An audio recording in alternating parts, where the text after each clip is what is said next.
Yeah. is Powell and Pressburger's Black Narcissus. Uh, Mm. another Christian-y sort of situation. Sure, we're going to Santa Claus to nuns. That checks out. Sure. Yeah, I think Mrs. Claus might technically be a nun. I don't know. Right. No mention of Mrs. Claus in Miracle on 34th Street. We Is don't know there a what happened to Mrs. her. Claus? That's what Maureen O'Hara should have said. Is there a Mrs. Kringle? That's right, man. But Santa Claus does not appear in Black Narcissus. It's a very different type of film. This one is not for children. This one is Powell and Pressburger doing wild Technicolor stuff Oh, it's so and beautiful. just doing weird horny drama Yes. Yeah, yeah. Um, yes, about this a is the bunch of horny nun. repressed nuns. It's about some nuns who are kind of sent off to the highest up in the world convent, where they can kind of In the they're Himalayas. in the Himalayas, and they're sort of getting to know the local culture, kind of working out their kind of internal struggles within themselves and amongst themselves, and Hmm. interfacing with the local population as well as a kind of another British expat who lives there who is too hunky for his own good. Yeah. What a picture this one is. Yeah, yeah. I mean, it's the only Technicolor movie we watched for this year. But like this is kind of one of like the quintessential Technicolor movies, I would say. Oh yeah. And like every two scenes, like there was a new thing to knock my socks off with how beautiful it looked. Yeah. And all of that, and this movie was shot entirely in England. It takes place almost entirely in India, but they shot it mostly on the back lot. Look at these beautiful paintings. Yeah, but like truly look at these beautiful paintings. There are Yeah. a lot of matte paintings in this movie, and they're some of the best looking matte paintings I have ever seen. They're matte paintings that are integrated really well with the physical sets. And also, they're matte paintings that are not just like sitting in the background. The most famous shot from this movie is this shot that is like there is a bell that the nuns ring that is right at the edge of this horrifying cliff. And like it's not like it's not a matte painting that's just like, oh, like some mountains in the background. It's like we are just taking this cliff and making it look insane like Yeah, in this yeah. like right up in your face.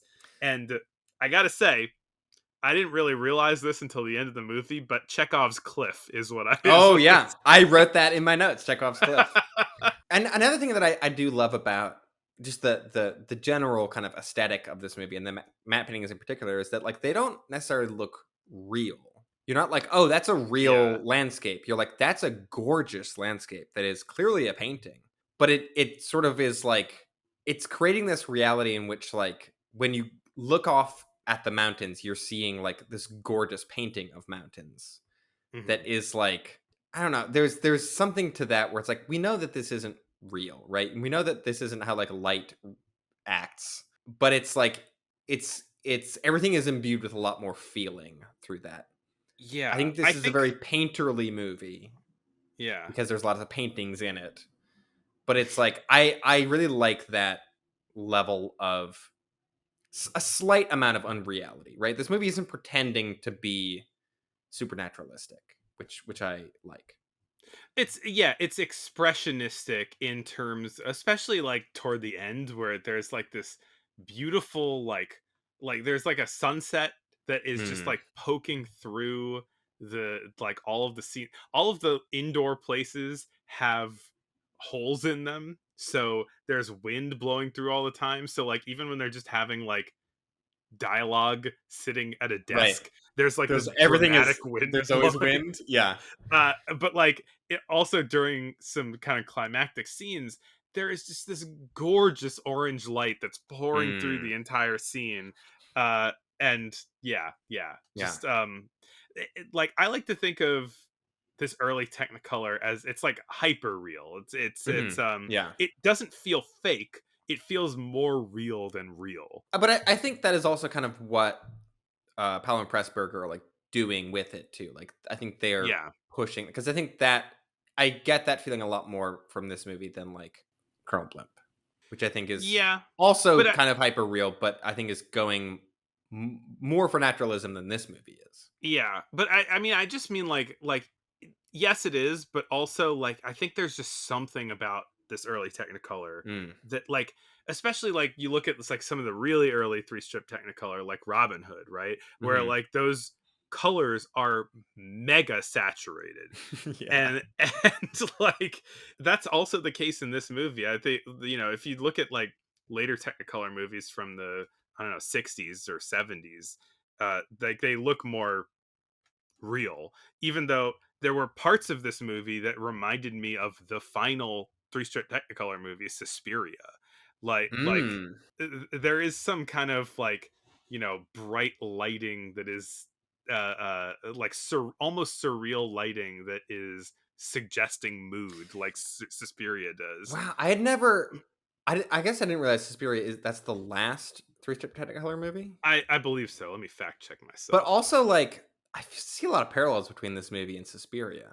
They're both movie about like women in like a a place. Both movie about women in a place.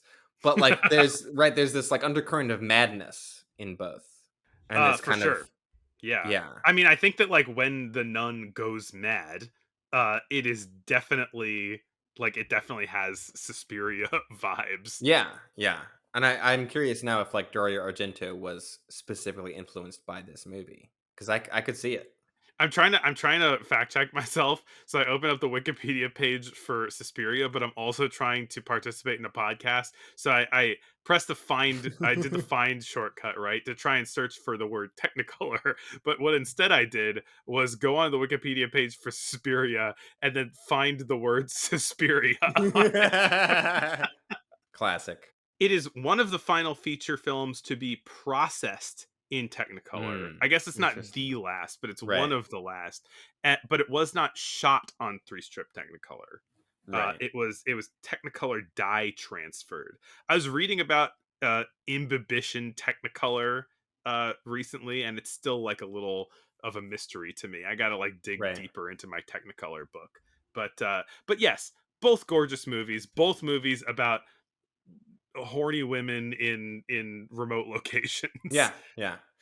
Although I think a thing about why a lot of these early Technicolor movies look so vivid is because of like they were designed around that. Like the costumes were Yeah, brighter, the yeah. sets were like painted brighter colors. Like part of that is just they were right is costumes and sets too.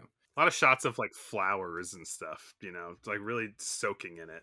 Yeah, yeah. There's a lot of this movie is about sort of like natural beauty and kind of like nature kind of encroaching into this convent. I watched a little bit of there was like a 20-minute documentary about Jack Cardiff, who was the director of photography on this movie, and the Red Shoes, which we'll talk about at a later episode. This movie was kind of designed around the Technicolor process, and then also how kind of one of the things I talk about is how strict the Technicolor like lab people were because you had to get the cameras from them, you had to get the film stocks from them, they had to do all the processing, and they had like really strict rules about like we know what works and you have to like follow our rules otherwise your film's not going to look good. And Jack Yeah, Cardiff was like breaking a lot of the rules because he was like, well, no, I want to like there's a bit where right during that towards the end where the sunset is poking through the windows, and there's a bit where it's reflecting off of a floor and it's really bright, it's kind of overexposed, and the people at the Technicolor lab said like, oh hey, sorry, your film was ruined, like you can't use this. And they were like, what? Oh no. And so they got it back, and it was like, no, that's exactly what we wanted. We wanted the floor to get bright because that's what it looked like. And like Jack Cardiff was trying all this stuff in the while he was shooting it, and Technicolor kept being like, "Your film is ruined. Like it's broken." And they're like, "No, that's what we wanted to do. It's not supposed to be like perfectly sharp or perfectly." So, it was the um, case that with a lot of early Technicolor stuff, they had their representatives on set, and Yeah. people got kind of frustrated at Technicolor kind of backseat directing a lot of the Yeah. time. But so, like, all of the nuns are in these, like, white flowing robes that I think were all had to be, like, gray or something. Because like, on that classic thing of, like, well, on film, it's gonna show up as this, so it has to be a different color Wow. on the set. Yeah, I think, like, actually using white robes would be too bright. They would be overexposed the whole time. But it all worked out because this movie looks insanely gorgeous. Yes, yeah. Yeah, I mean, this movie does have substance too. I know we're talking about like the visuals a whole lot, but like, But it's like a lot of that is through the visual. Like, I think the visuals are supporting all of the themes that this movie is getting at, and mm, it's like I mm, think it's doing a lot of its storytelling through all of its sort of like wacky matte painting visuals and colors, and you can't really separate the two. I don't think. it really uses it. I'm so excited to watch the Red Shoes again. I got it a UHD from Criterion, Ooh, so fancy.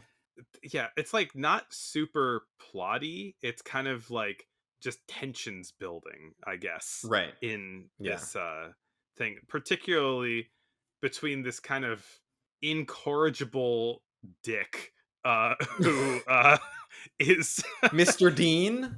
Mr. Dean, who's just kind of their one sort of Western point of contact in this area, and he's kind of floating in and out of the convent, and Sister Clodagh, who is in charge of it, is she's kind of into him, but she recognizes that he's kind of ruining their whole vibe and everything, and isn't very nice. Well, Um, her whole thing is like she's like, get away, get away. Like, I don't want to talk to you. I'm angry at you. But she's always just like, oh, but he's really hot though. Shit. Like, you can tell it's just like it's bubbling under the surface with her. but she's But able to then, control herself more than this right, other nun who Sister loves him so Ruth. much.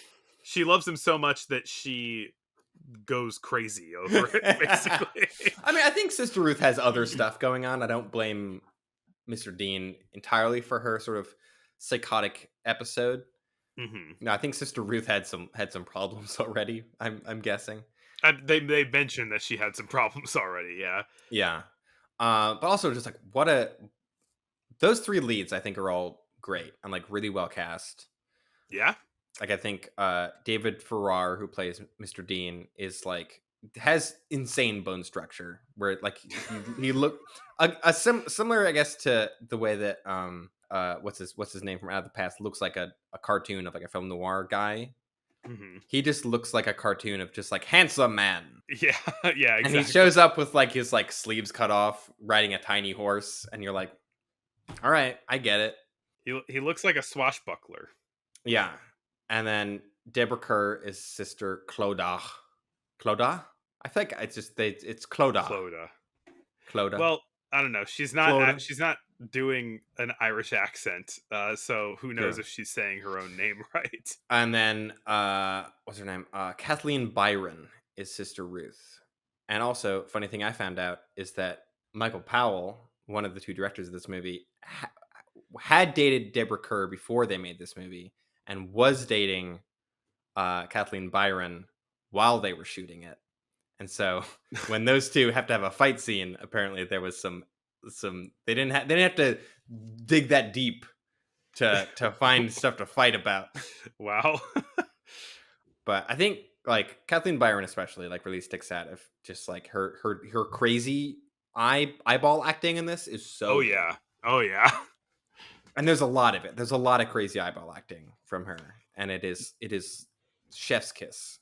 There's a part in this movie where she's kind of bursting at the seams for most of the movie, and then there's a part where she just snaps and she bursts, and she is you are just getting full mania like coming out of her, and her eyes get like these super dramatic like makeup on them of just like sunken, like tired, like I am Yeah. crazy and my eyes have turned like red, purple, whatever, like Well, because all then around also them. she changes out of her nun habit into Yeah. like a regular 1940s dress and like does her hair up It feels And so it's shocking. it does. It's just a like normal looking 1940s woman, but in the context of the movie, it's like, whoa, where did she come from? Like this is so weird. Yeah, you're so used to seeing them in the like the sealed up nun habits. Yeah. Yeah. Like it works really well just to like a simple costume change. And also, I mean, like it's like dramatic lighting and all this other stuff on top of that too. Right. The nuns have gone to sort of take over this building that I think used to be like a harem many years ago. And they're like, no, this is gonna be a school and it's gonna be a hospital. And we're gonna run it. It's gonna be great. It's also going to be a dispensary. Right, yeah, dispensary, which I'm like, it's a dispensary? Um, It was hard to not giggle every time that they said that the right. nuns are running a dispensary. And there is this kind of thing where it's like it's like the place itself is so sort of foreign to them. Like Mhm. it's right. So the elevation's really high, so like the air is thin. They're not used to like seeing as far into the distance, and Yeah.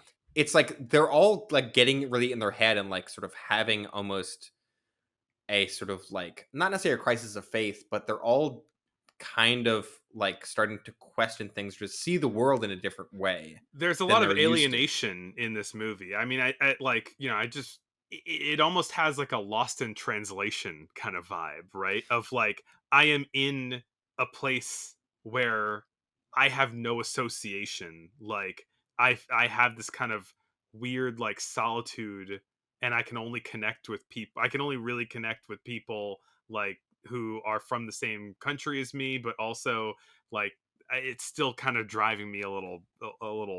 It's making me feel weird. Right. Yeah, because there is like there's definitely stuff where Sister Clodagh is sort of is right. She meets the kind of local holy man, the spiritual leader, who like never talks to anyone and just Hmm. sits sort of overlooking the building that they're in.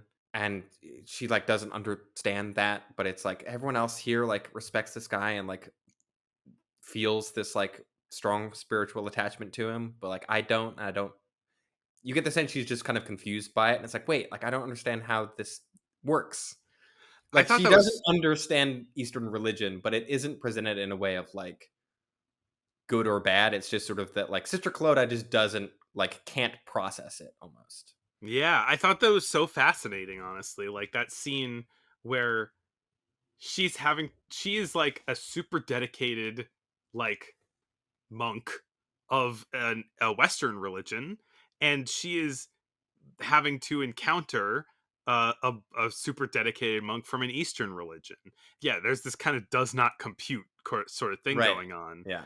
And I think honestly the movie never shows any kind of anything but respect for this silent monk who Yeah. just sits in the same place and never and the whole town respects him. And I think honestly like there is this kind of like I don't know, proto 1950s, like in the 1950s that like all the beatniks like loved like Eastern spirituality and everything, and Mhm. I feel like this feels like it presages that a little bit. Mm. Like we actually respect this guy a lot, and maybe he's almost like there's whatever he's doing, it feels legit in a way Mm. that like breaks the brain of a Western person. Yeah. And I mean it's like right, one of the other nuns who's supposed to be in charge of the garden talks about how like you can see too far. Like she's like looking out at the mountains and it's like people aren't supposed to like see this far. This is like unnatural. Hmm. And then she's supposed to be planting like potatoes and carrots and root vegetables and instead plants all flowers in the garden and can't really explain why. Like Yeah, there that is was this thing of interesting. where there's like Eastern religion and nature and there's all this kind of stuff surrounding them that they don't really understand. And it's like disturbing them and they like don't know how to process it. That I think is just I don't it was not a thing that I expected out of this movie that I think is really Hmm. interesting Mhm, mhm. because it isn't right. It isn't really putting a judgment on any like of the belief systems of any of the characters. It's just sort of saying how these like there's like a culture clash and there's like there's something about the place that they're in that to the nuns feels like not necessarily unnatural because it's very natural. It's very like of nature. But it's like this thing where they're like this place doesn't want us here, I think is really the main And thing. they literally don't, right? Like, this movie Yeah. was made right as England, this is a Right. British movie, Which I right didn't as realize watching it until after. It's like, "Oh, this is like right as England is like ending its colonial presence in India." yeah, and it's like, I think that this movie, I don't I think you're right that it might not be making a particular, like, go putting itself on a side, quote unquote, of like the Eastern Western religion kind of thing. But I think that, like, it it is in that scene where Clodagh is encountering the monk, like, it is not reflecting very well on her. And I think that what the movie is basically saying is, it's like, we should have some humility. Like, we aren't supposed to be here. This belongs to someone else. It's not like, of course it makes sense that people who are engaging in like cultural colonialism to try and like convert people on the other side of the world, it's there's a disrespect that they're going to show for the local cultures. And Mm. like, maybe, yeah, maybe have some humility, I think, is like something that the movie is sort of vaguely saying. And I mean, also I mean, the title is referring to a perfume, which is a real perfume that I think you can still buy, made from a flower like Narcissus. That I think within, at least within the context of the movie, it is kind of it's brought up as this sort of like I don't know, indulgent thing. This sort of thing that's like it's perfume, it's smell, and it's like finery, and it's like sensual, and that's another thing that is like the nuns are like, whoa, whoa, like we're not ready for this. We can't deal with this much sensuality right now. I think the sensual is definitely the thing there. Yeah, like, Yeah, like so much of like the bright colors in this movie because like the nuns are all in like monochromatic robes and they're surrounded by all of this color and like right everyone that mhm. surrounds them is Indian and they're all dressed in bright colors and like all the flowers around them are bright colors and like there's like the jungle next to them and like the Himalayas on the other side and it's like they're surrounded by all of this yeah just yeah colors and weather and rain and they're just like I'm used to like being in like a colorless room. I don't know how to deal with this. Yeah, that's interesting. I didn't really think about that, but like, normally, like, white is going to represent purity, right? Mm, It's and especially if you like think of it in this kind of like racist term, like, you could imagine it being like, oh, the white is purity, and all of the people who are other colors are impure, especially in like a kind of nuns context. But like, I think that like the white here is repression, right? yeah, Like, yeah. everything around them is so colorful, Hmm. and they are devoid of color. Yeah. Uh, so yeah, I think that's an interesting point. Yeah, lot of repression going on in this movie. That's definitely another big thematic thing. I mean, Famous Catholic, famous yeah, Catholic yeah. activity. I guess like another like big part of this movie that I haven't talked about is all the flashbacks because Sister Clodagh starts to have remember her life before being a nun Hmm. in Ireland, presumably. Get lots of landscapes, and we see her life sort of as like a very pleasant looking time, right? She has like a nice man that is giving her stuff. She's like going outside. She's going to dances or whatever. And I don't think the movie ever really it never really connects that. Like it feel like there's I don't think there's ever a scene in those flashbacks where you see her like make the decision to like become a nun. Hmm. It's more just her sort of like Her life kind of falls apart. well, it's like also like the all of the kind of weirdness in the monastery or convent or whatever it is. I think are like triggering all these memories that she hasn't thought of in a long time. That is, and we're kind of getting the sense that's happening to all the nuns, but that's since Sister Clodagh is the only real kind of point of view character. It's digging stuff up in all of them, you know. Mhm. And like you're saying about the use of color, the right in the the opening scene, as we're being introduced to all the kind of lead nun characters. There's one of them in the dining hall, which is this very monochromatic room, and there's a big bowl of red tomatoes on the table. And she picks one up and just kind of admires it and puts it back. It's like, no, no, no. That's Hmm. can't you don't eat that. That's too colorful. Wow. Yeah. I don't know. Maybe I'm reading too much into that, but Yeah, yeah. I feel like when there's that distinct use of color Hmm. in this, Mhm. it feels purposeful. I guess one other thing to talk about is the kind of climactic scene where Sister Ruth, uh, Sister Ruth fully has murderous intent, Goes off the deep end. and the scene kind of begins with Sister Clodagh going like, "Oh, it's time to ring the bell." Time to We ring the always big bell.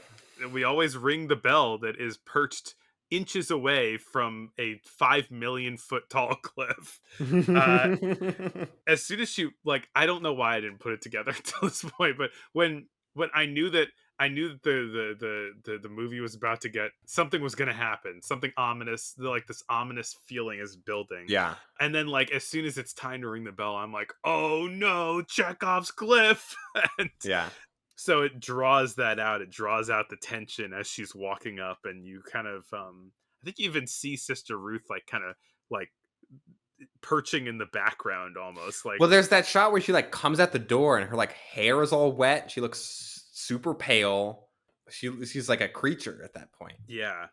This movie does this is the first instance that I can recall seeing in one of our movies of the shot, the very common shot that I like to call stalker vision in a movie, where you can kind of see it's like a point of view shot of of a character, and there's stuff out of focus, really close to the frame, the Mm, camera's a hiding behind something, uh mm, and I see that. I just kind of it's whenever someone's being watched in a movie, you're always right. getting this point of view shot of the Well, watcher, I and mean, I see that we saw that in this yeah. movie, and I thought it was cool. Michael Powell gonna go on to do a lot more of that in some later movies.